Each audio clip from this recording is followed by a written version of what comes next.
Hello, hello. Let's start today with the S&P 500 because that looks a bit worrying. Here on the previous tops we can draw a daily resistance, and as you can see we touched it already once, twice, three times, four times. Today was the fifth time, and it's already 1, 2, 3, 4 consecutive days that we are trading against that level. And as you know, for me, this is not a good sign. This is really bearish. This is a lot of selling which is going on, and we are exhausting the buyers. So at a given moment, there will be no buyers anymore, and then we drop down. So I would be really careful for the moment with the S&P 500. I'm still in a short. I did short a bit lower, so I'm still underwater, but I'm holding my short. This doesn't look good. We might go for a quick pump up to squeeze out the shorts and then drop all the way down. So yeah, be careful. Take profit. Well, at least I would take profit. You should do your own research, of course. But I think this is a good take profit moment. Okay, silver. From that part, not much news. Still ranging. Then gold should do the same. And yes, it does.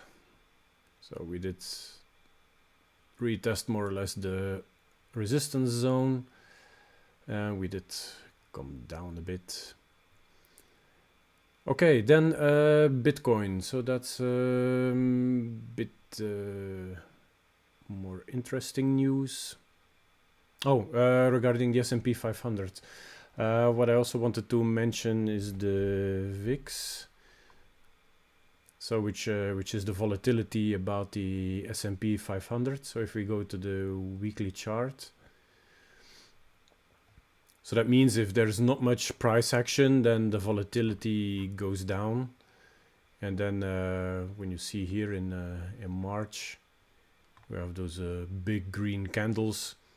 So of course in March, the stock market was selling off. So then you have a lot of volatility. But if you look on the weekly chart, then you can draw here like a weekly support line. So let's mark that out. And so also here we did form the bottom, retest, retest, and today retest again. We're going a bit up.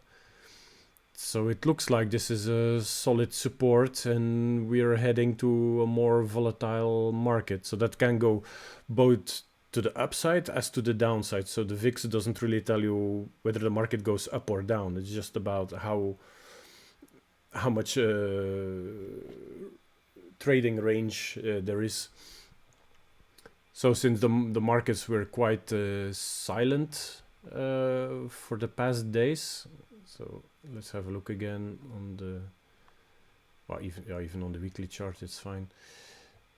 But you can see we had little fluctuations. So 0.12% for today, 0.05 yesterday. Then last week 0.02, 0.87. So we will see big price movements coming up. Okay, now Bitcoin. For the moment, plus 8%. What the reason is it related to this El Salvador news, which is accepting Bitcoin as legal tender? Who knows? As you know, the market always moves first, and then the news comes later. So I don't know. If we look on the daily chart, then you can see that we're about halfway to our target. So what is nice to mention is that since we had the bottom yesterday, we already moved up about 19%, which is a a really nice pump. So let's have a look on the 4-hour chart. So there we can see that we have this 4-hour resistance which comes from here. So 1, 2, 3, 4 candles which were forming this resistance, and this is where we touched it again. So I took some profits over here because this 18% pump, that's really nice without hardly falling back. So, you know, when something is pumping, you have to take profits, otherwise you will miss out on the nice gains. So I closed half of my position, but I will come back to that later in a bit. So looking on the 1-hour chart, so this is where we are now, and let me enable the volume by price, because then we have some interesting things to see. So why did I close out over here at this top? Because you can see on the 7th, the point of control was at 36,300, let's say. You see this red line, which was not touched. As you can see today, we touched it, and as I already said in the past, Bitcoin really likes to go towards untouched point of controls. So actually what this means is all those people who did so most of the people did buy at this price level, and what happened, you did go all the way down to here. So they are under, if they are hodlers, then they are underwater. Of course, people who were trading with high, what's the word I'm looking for? With high, no, not margin. With high leverage, that's the word. They already got liquidated on the way down. But the hodlers here, they see, price is coming back. Oh, this is good. I will close out my positions because this is too bearish. I bought too soon. I will wait till price goes down again. So that's what you get here now. Price is touching this region, and we're going down. So this is purely why Bitcoin likes to touch those point of controls, and the same goes for the opposite direction. So, and look at this. This is the volume by price for today, and look, we had the most of the trades around 36,450, let's say. So many people were buying and selling over here. So more or less this exactly the same region as what we had here on the 7th of June. So I also said in the past that those pumps, those long candles with hardly any wicks, are actually bearish. How crazy it might sound. So this was pure market makers pumping up the price to get over here, because they knew that people would be selling over here. So this is perfect zone to take a profit.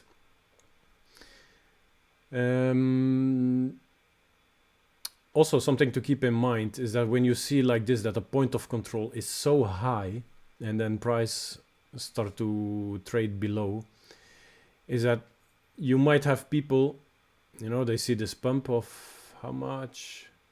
Almost 5%, who are FOMOing, and they are like, oh yeah, this is it. This is the El Salvador story. This is it. We go to the moon, 100x leverage, and up we go into the market. So if you go 100x leverage, that actually means that if price goes 1% down, so 1% times 100 means you get completely liquidated. So it's not unusual for Bitcoin to drop multiple percentages And that's exactly the reason why, because people are over leveraged. So we know most of the people have been buying over here. And now let's take out drawing tool. Let's remove this. And we take a long position. And let's say we buy here exactly at the point of control. So for them to be liquidated, okay, this is 1.01. So anyway, so as soon as we drop here, you're completely liquidated. Yeah. If you go 50x long, then we get the 2%. So also those people are now liquidated. Look, with the bottom of this candle is exactly at 2% from the point of control. And you can go on, then people which are 25x long, they get liquidated after 4%. So I would not be surprised to see Bitcoin coming down again to these levels. So let's have a look. Let's draw some Fibonacci retracements. So from this low to this high. And let's mark this green for support. So the 0.618 retracement is at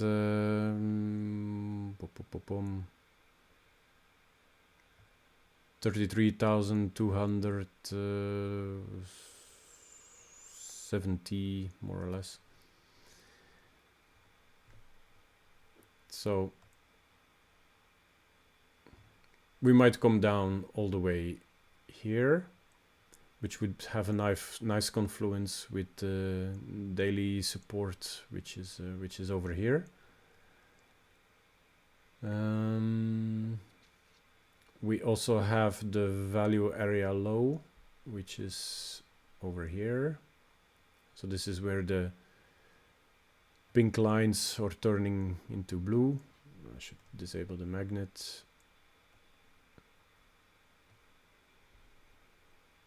So this can be one.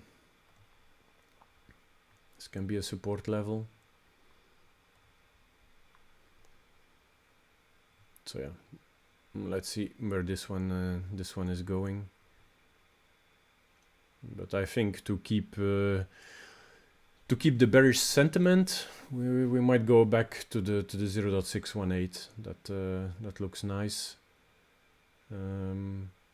It will make the people think again that we go further down, and so they might open shorts, which is always good for a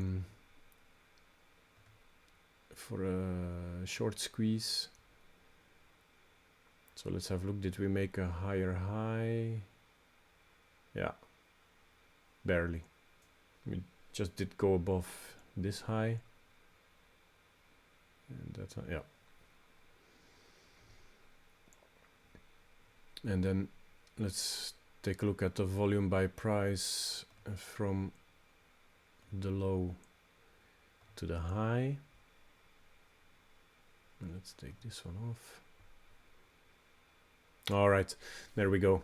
So the value area low, this one will make more sense, is over here. I enabled the magnet again.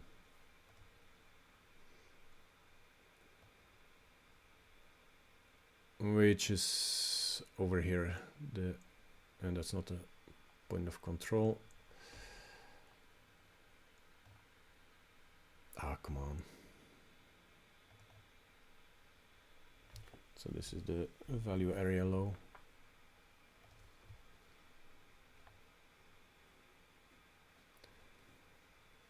So yeah, this is now getting a nice confluence region. So daily support, then we have the golden zone, and then the value area low. That's also confluence with this range we had over here.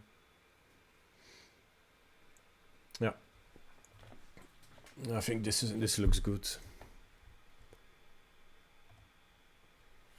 All right, I guess that's it for Bitcoin. Oh yeah, maybe dominance. Let's have a look at Bitcoin dominance on the daily.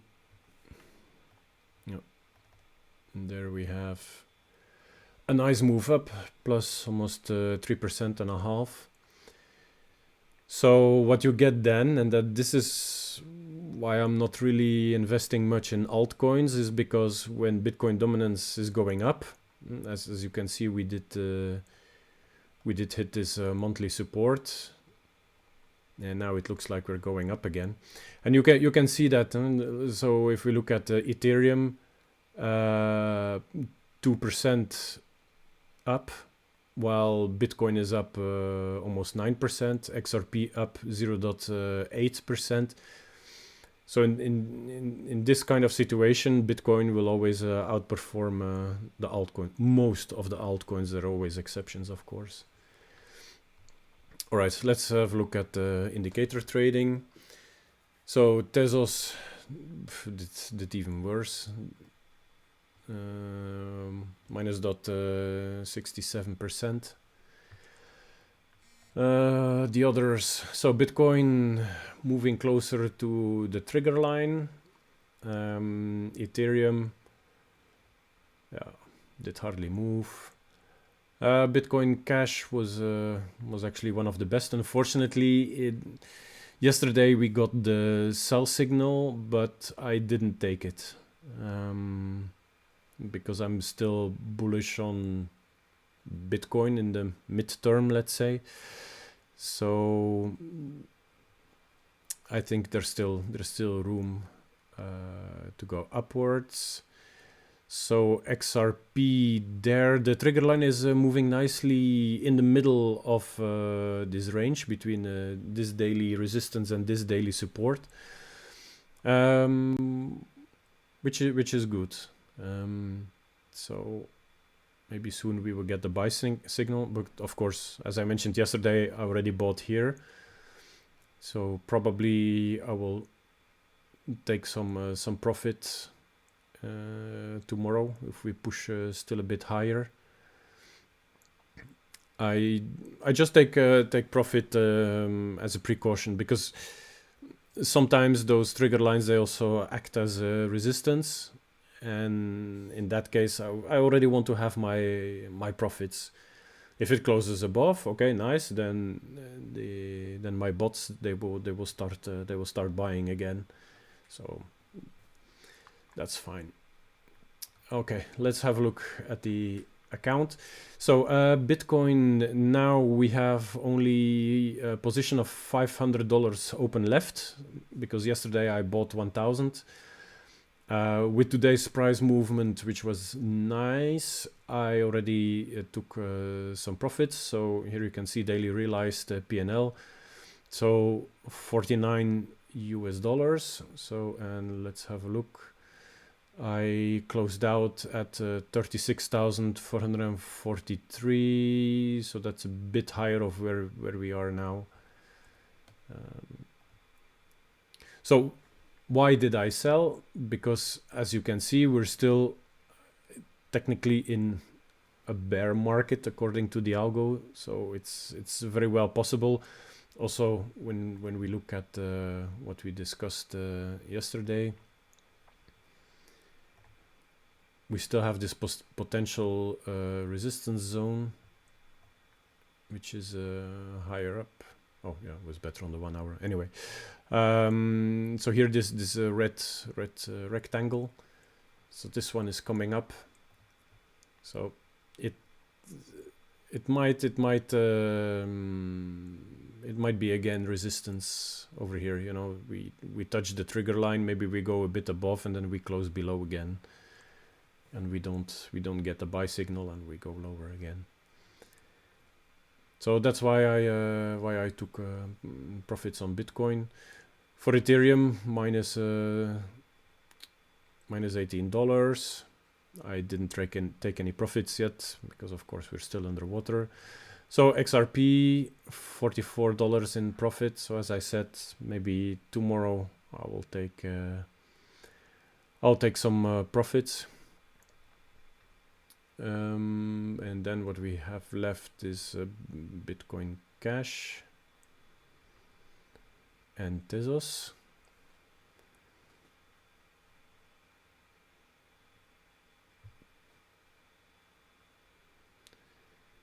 So Bitcoin Cash minus $156 underwater, and for Tezos 53. So also for Bitcoin Cash we're 2x. So this is a $2,000 position. So also here I will see what will happen tomorrow, but I will also start deleveraging when possible. All right, good. The crypto fear and greed index, we did go up 1 point. Okay. And then the fear and greed index for the stock market, also the same. We didn't go from 50 to 51. And yeah, that's it for now. So let's hope tomorrow will also be a volatile day. Then there's at least a bit more to talk about. All right, guys. See you tomorrow. Bye-bye.